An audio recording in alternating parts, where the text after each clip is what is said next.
Nah, jadi tuh kalau dibedain sama dulu, Mas Jono kan pernah didetik ya, Ya, ya, antara didetik sama suara. Ini apa Mas bedanya secara umum dulu itu proses produksinya ya. misalnya? Ini perbedaannya udah jauh banget, Mas. Baik di produksi maupun di bisnis. Oke, Kebetulan kalau detik itu dulu awal-awal masih banyak mengikuti pola konvensional gitu ya. Tapi ya, ya sekarang ikut berubah, meskipun ada beberapa yang tidak berubah. Nah di proses produksi misalnya ya, itu gambaran besarnya dulu belum ada namanya machine learning. heeh, Jadi orang membaca berita itu based on timeline yang terbaru kemudian yang lama. Jadi indeksnya itu jelas tuh hanya ngikutin oh yang terbaru adalah ini sebelumnya lagi ini. Jadi dia heeh, ngikutin ya, waktu gitu kan. heeh, Ya heeh, muncul di layar atau UX user experience. heeh, heeh, Nah, kalau sekarang kan sudah mulai mengikuti user apa yang banyak dibaca oleh publik, oleh pembaca, itu yang kemudian dikembangkan sama banyak di-provide, disampaikan. mhm, Itu perubahannya menjadi sangat signifikan karena dulu kalau di pola lama ya pembaca itu dipaksa untuk membaca apa yang diproduksi oleh media. ya, ya, betul, Jadi pembaca tidak punya pilihan. heeh, Nah heeh, kalau sekarang pembaca punya pilihan. heeh, Dia tidak mau misalnya membaca yang tidak dia sukai, gitu kan. oke, Terus dia bisa memilih. Terus yang lainnya juga. Nah itu dari sisi pembaca ya. ya, ya, Tapi ada perubahan yang lebih lebih dahsyat lagi. Eh, Sekarang di produksi itu ya, di driver diatur oleh namanya platform. oke, Eh, Kemarin ini baru kemarin ada anak S3 di UNS itu ngadain penelitian. ya, Dia eh, membuat semacam kesimpulan dia sebut jurnalisme sekarang ini dia sebut adalah jurnalisme McD, McDonald. oh ya, ya, oke, Jurnalisme heeh, McD ya, bahwa isinya cepat eh, saji, apa namanya serba instan, mhm, kemudian dibuat apa namanya ya eh, eh, instan ada 4 kategori lah kita gitu ya, ya ya, ya, yang heeh, disebutkan ya soal instan dan lain-lain. heeh, Kemudian dia langsung menuduh apa suara melakukan ini ya kira gitu kan heeh, jurnalisme McD ini ya. heeh, Karena apa di drive oleh clickbait. Nah, ya, ada ya, unsur clickbait, clickbait, heeh, ada unsur instan pembuatannya, terus ada unsur jaringan ya, ya, konektivitas unsur jaringan, waralaba gitu kan. mhm, Eh, ya 4 itulah ya kira-kira. ya, ya, Jadi clickbait lah yang selalu dibuat kira gitu. heeh, Saya katakan clickbait itu mungkin hanya 5-10% saya bilang begitu. Jadi oke, salah kalau disebut kemudian kami di-drive oleh clickbait, tidak. heeh, Yang mendrive kami sekarang ini adalah namanya platform, heeh, bukan clickbait, bukan apa. Platformnya apa? heeh, Eh, Sebagai gambaran ya, saya katakan ke dia, ya ini juga ke Mas Ading. Jadi sebagai gambaran nih, era sekarang ini distributor terbesarnya konten atau penyebar yang menyebarkan konten paling besar namanya Google.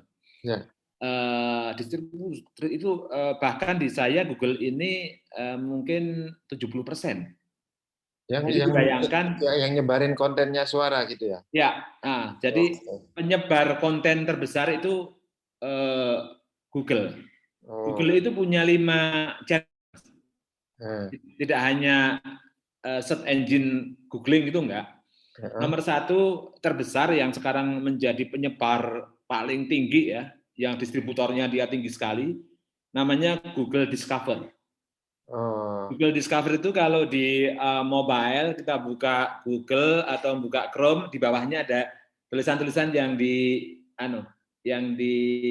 provide Google, yang di push notif yang disajikan. Jadi kita buka Chrome misalnya di handphone gitu, atau buka Google gitu, googling, di bawahnya ada berita-berita. Berita-berita ya. Nah, itu penyumbang paling besar ya untuk ininya. Jadi dari situ ininya trafficnya kira-kira gitulah. Jadi Google kan penyumbang kedua dari Google namanya Google Organic atau SEO. SEO ini Google Organic SEO ini kalau orang search engine googling lah kira-kira gitu ya, dari googling berita, googling update, googling apa itu ya.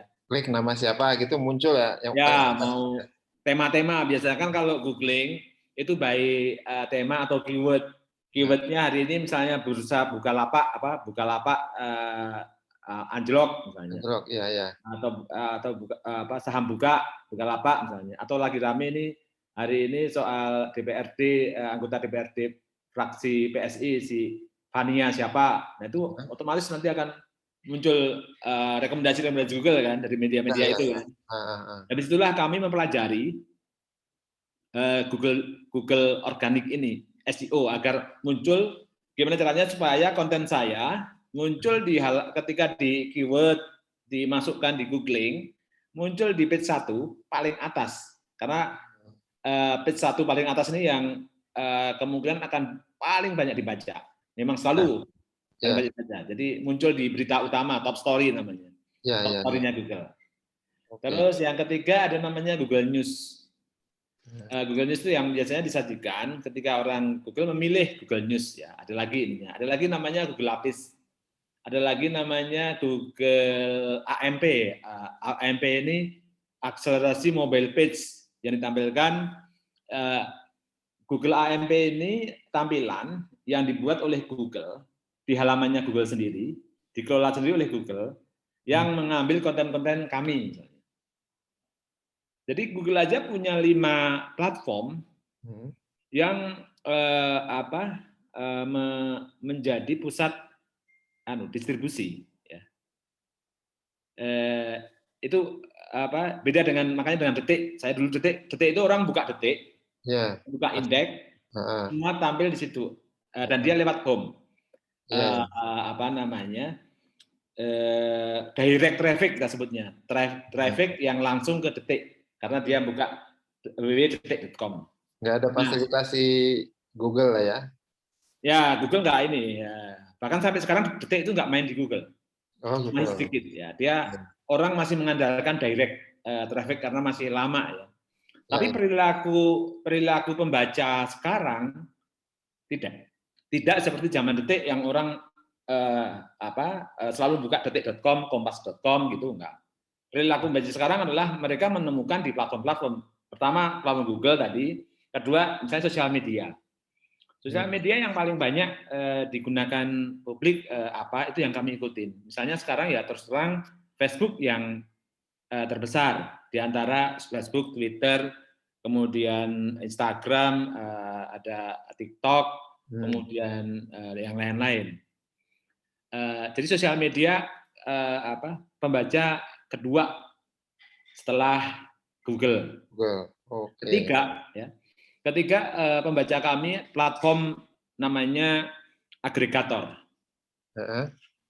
Mesin agregator ini yang dimiliki oleh penyedia, dia yang mengambil konten kami, kemudian dia tampilkan publik.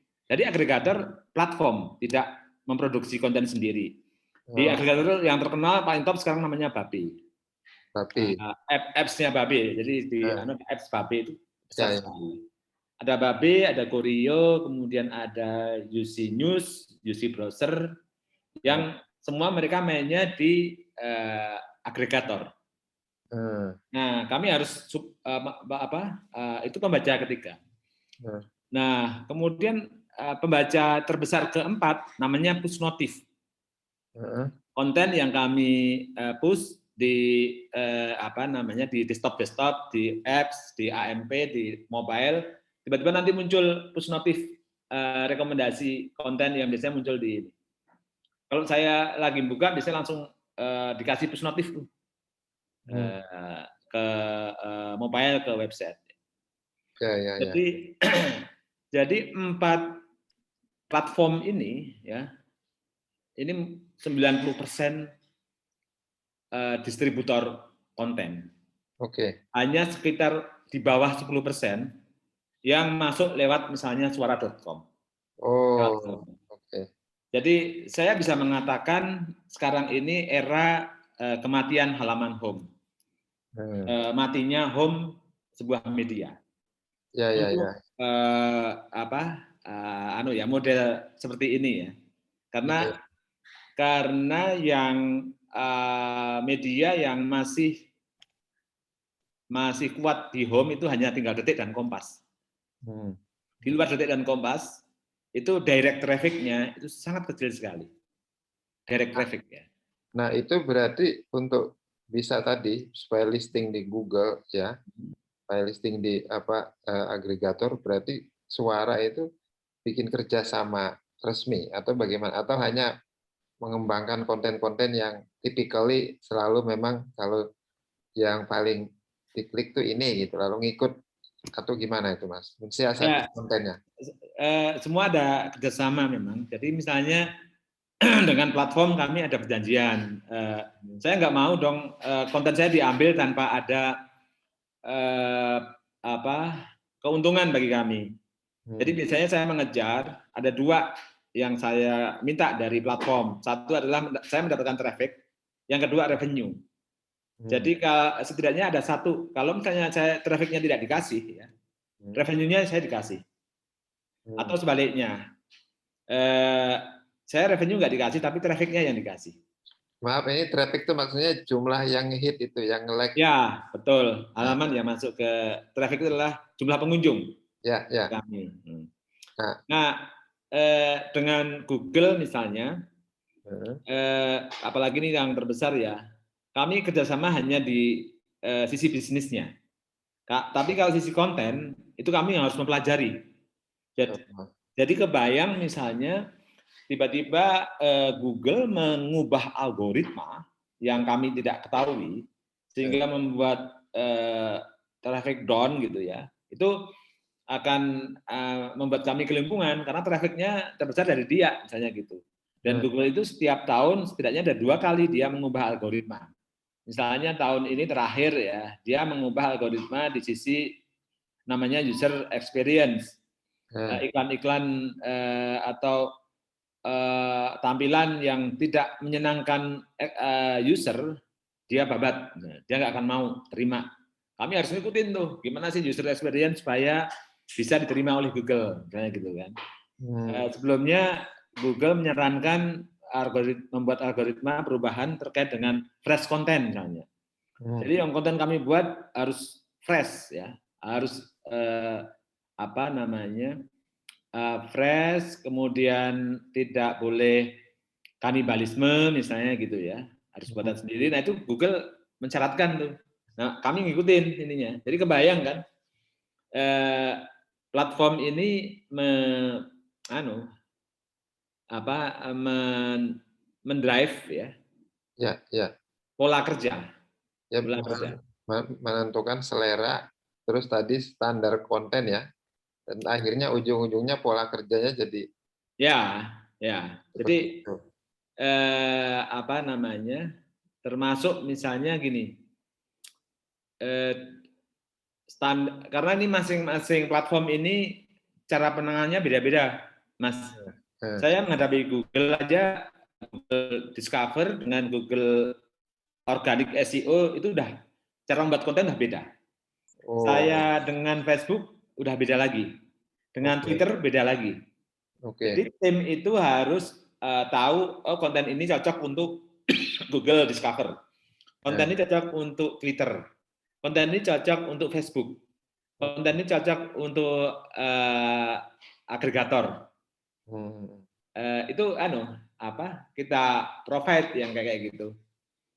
Jadi misalnya ini kontennya sangat serius, konten bagus banget nih. Misalnya ini yang cocok, yang suka Twitter. Oh, konten ini bagus untuk viral misalnya. Oh, berarti coba Facebook misalnya. Ya kayak gitu ininya.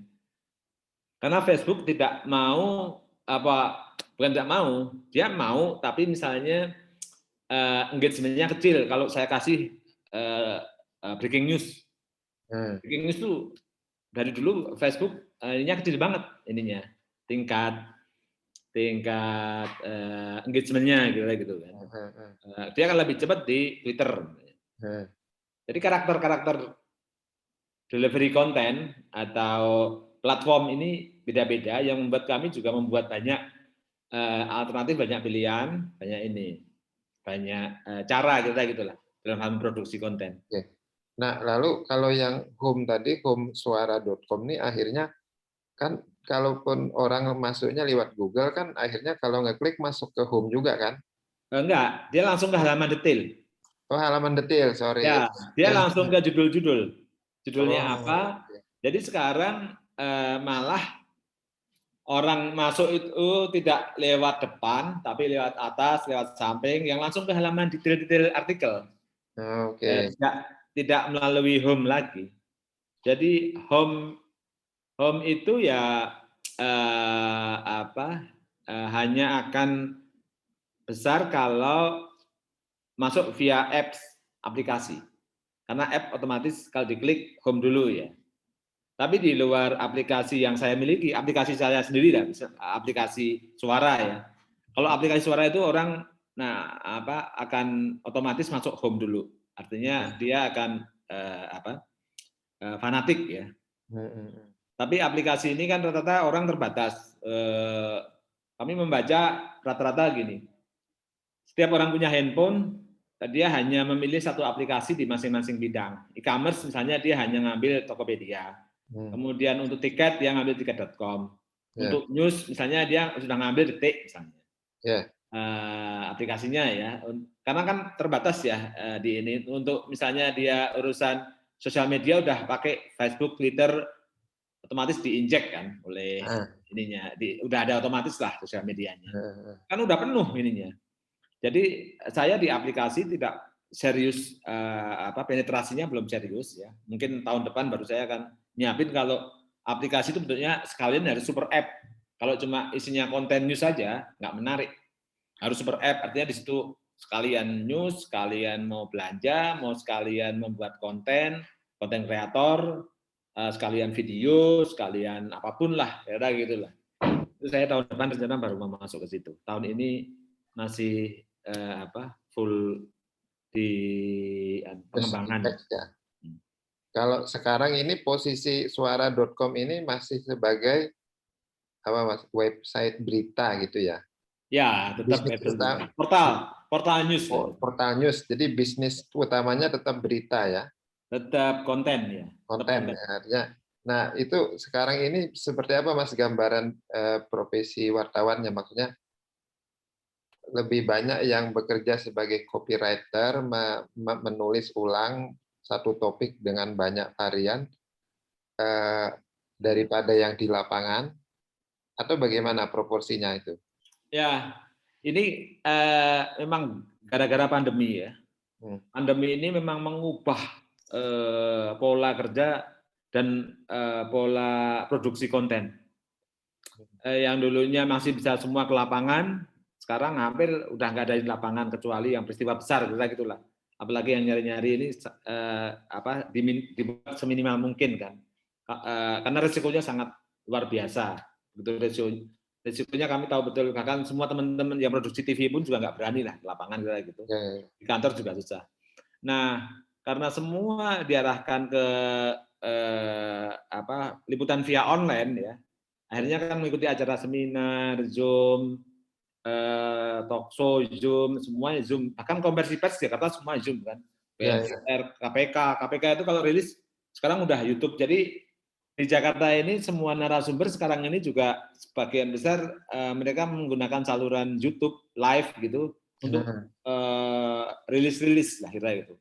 Di kementerian, Kominfo, Menko Polhukam, hampir semua mereka rilisnya semua lewat situ. Atau kalau tidak, mereka udah ngirim list jadi. Nah, ini juga membuat tim jurnalis kami yang selama ini ke lapangan kerja dari rumah. Kami kuatkan dengan fasilitas di rumah, laptop, modem, dan lain-lain ya untuk menguatkan mereka mendapat itu. Otomatis yang terjadi adalah banyak konten itu yang sama ini, karena nggak bisa menggali sendiri kira gitu kan. Ya, ini memang jadi problem ya. Nah, karena semua dari rumah ya, akhirnya kami cari cara lagi nih. Gimana supaya dapat konten lebih banyak, kira-kira gitu kan. Mau nggak mau nih sekarang adalah masuk juga ke konten kreator. Jadi konten-konten yang fresh, yang selama ini misalnya masuk di YouTube itu, kalau bentuknya mereka memang disampaikan untuk publik ya, bisa kami kemudian rewrite dari konten YouTube misalnya gitu. Contoh ini yang sore ini lagi rilis misalnya Pak Lo ini tokoh pemain saham yang cukup berpengaruh terbesar di Jakarta, merilis YouTube misalnya.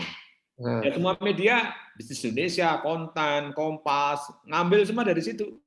Dari YouTube-nya Pak Lo itu ininya. Dan merilis semua ininya, konten karena dia sangat powerful lah untuk itu kan. Tip-tipsnya, komentar-komentarnya itu kan. Nah, ini perubahan ini terjadi di semua media, tidak hanya di Suara. Mereka akhirnya hampir semua media sekarang menggunakan semua saluran sebagai sumber informasi kira gitu lah. Lalu di rewrite lagi lah pokoknya. Di-rewrite lagi, dikembangin lagi, ditambahi dengan konteks, nah kayak gitu lah. Dan itu bisa mempertahankan tadi posisi-posisi di Google Analytics itu ya, di Google ini ya. Ya, kalau itu otomatis ya,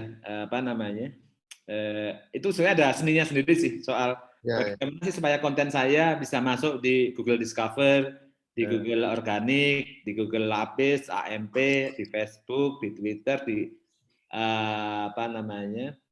platform agregator gitu ya. Yang kami coba untuk naikkan terus kan sebetulnya orang agar mau setia, menjadi membaca setia dengan masuk ke home. Nah ini yang lagi kami gedein nih supaya ke depan tidak tergantung pada platform nih, agak ngeri juga kalau tergantung pada platform orang lain terus ini. Tapi kalau dilihat dari modelnya ya sekarang ini orang marketnya memang di situ sih ya, nyari semua isu itu ya di sosial media, di Google. Ini karakter orang ya, mencari kabar terbaru misalnya, bukan masuk ke media gitu, tapi ya di timeline, melihat timeline. Betul. Nah, seberapa sih Mas rawan sih negosiasinya dengan kayak platform-platform ini? Ada hal-hal apa yang katakanlah bagi media lokal nasional kita itu berpotensi istilahnya membahayakan dari segi bisnisnya, yang kedua kan kualitas jurnalistik ya. Itu mereka tuh apa sebetulnya permainannya ini yang berimplikasi? Memang kalau platform ini saya nyebutnya frenemy, friend juga enemy.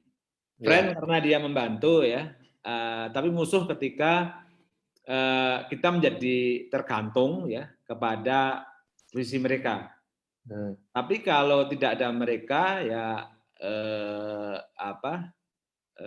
ini juga sangat berat karena publik sudah masuk ke ekosistem yang dibangun oleh para platform ini dibanding ekosistem yang saya buat. Jadi kalau saya bisa membuat ekosistem sendiri yang orang semua masuk di situ ya, sehingga A sampai Z itu nggak usah ke tempat lain. Nah, ini problemnya platform global ini membangun ekosistem yang tidak hanya dari sisi konten, ekosistem media lokal juga, tapi bisnisnya juga. Itu nanti ada relasinya nanti dengan dengan bisnis. Jadi sebagai contoh gini, kayak Google dia juga sudah sekarang ini kuat di lokal media. Jadi kalau misalnya saya di Jogja gitu, yang muncul di Google Discover itu juga sudah konten-konten Jogja. Bukan konten Jakarta. Jadi media-media lokal yang muncul. Ada KR, ada misalnya Harian Jogja gitu, ada Suara Jogja. Jadi dia memprovide berdasarkan lokasi, selain isu ya. Ini juga menurut saya potensi menarik. Saya bergeser aja dari Jakarta ke Tangerang, konten yang disajikan udah berbeda ininya. Padahal hanya jaraknya berapa kilo gitu kan. Oke. Jadi ini juga kemajuan di bidang distributor konten yang kita sendiri pemain-pemain lokal belum bisa itu ngikutin artificial intelligence gini. Ya, artinya gini, misalnya kayak kr.com atau Harjo itu kalau mau traffic-nya juga tinggi di atas, dia harus kerjasama ya dengan Google ya. Tepatnya mempelajari mesin-mesin Google. Pelajari mesin-mesinnya itu. Ya, karena Google tidak otomatis menyediakan surat kerjasama gitu, tapi kita itu diajak untuk ngikutin dia, ngikutin mesin-mesin dia. Makanya tim IT kami, misalnya teknologi kami, mempelajari terus tuh perkembangan Google ada apa, terus mesinnya bagaimana cara bisa masuk, dan itu memang ada teknologinya, ada yang bisa kita pelajari dari share-share dilakukan oleh pihak Google secara dia share-nya ke publik aslinya, tapi kita bisa mempelajari. Terus mereka Google kan punya Google News Initiative GNI, disitulah dia masih banyak sharing ke kita bagaimana agar konten kita bisa direkomendasikan oleh Google sehingga trafficnya sangat besar, gitu. Ya. Nah, ini problem kan, artinya kaitannya dengan jurnalisme ya, yang kualitas jurnalisme ya. Kalau Google itu pasti dia nggak, kalau konsen ke sana gitu kan, dia kan yang penting orang itu yang ramai apa, udah dia akan eksploitir itu. Ya. Seperti itu yang terjadi kan? Ada dua sih ya. Satu adalah memang yang sedang rame ya. Yang kedua, Google itu selalu mencari yang unik. Yang justru media mainstream atau media-media tidak tampilkan. Jadi karena dia secara mesin itu dia hanya meng-crawl satu tema. Jadi sementara media sekarang ini kan sering seragam tuh. Ya. Jadi yang akan diambil hanya satu dari sekian. Misalnya ngomong soal kerumunan pembagian sembako oleh Jokowi. Ya. Ini puluhan media semua ngambil, tapi Google hanya ngambil satu. Tapi konten-kontennya yang lebih unik, yang lebih menarik, yang punya angle-angle berbeda lebih bagus, dia malah akan ambil. Jadi itu juga menarik bagi saya gitu, dan tim redaksi gitu. Kita harus membaca supaya beda dengan media lain. Ya. Dengan misalnya temanya sama gitu kan. Tapi itu kan hanya untuk Google ya. Ada banyak platform lain kan. Ya. Nah, contoh ini gimana kita mensiasati Google Organik atau Google SEO atau yang googling. Saya mempelajari hampir semua media keluar dari frame jurnalisme. Dalam arti untuk menambah traffic ya. Misalnya kayak Tirto misalnya. Tirto itu banyak banget membuat doa ini, doa itu ya. Kemudian dia membuat konten jadwal adzan maghrib, jadwal sholat gitu. Jadi dikursi oleh itu dari dulu sih teman-teman. Apalagi kalau pas lagi musim Ramadan, dia buka puasa. berkota membuat jadwal untuk buka puasa jam berapa itu kan. Itu semua kota dia buatin. untuk ini. Atau Kompas misalnya. Kompas membuat artikel untuk tujuan traffic di Google Organic tadi yang SEO ya, membuat dia artikel yang jumlahnya banyak sekali terkait dengan chord dan lagu. Nggak ada hubungannya dengan liputan. Ya, ya. Chord lagu, lirik lagu ya. Dia membuat lirik lagu dan chord dan lirik lagu itu sampai ada redakturnya. Ya. Itu Kompas. Jadi ya ini karena lagi-lagi terkait bisnisnya. Nanti ada kalau masuk ke bisnis ada beberapa model yang mau nggak mau kita harus ikutin ini ya untuk mendapatkan pemasukan. Karena kalau tidak ya media bisa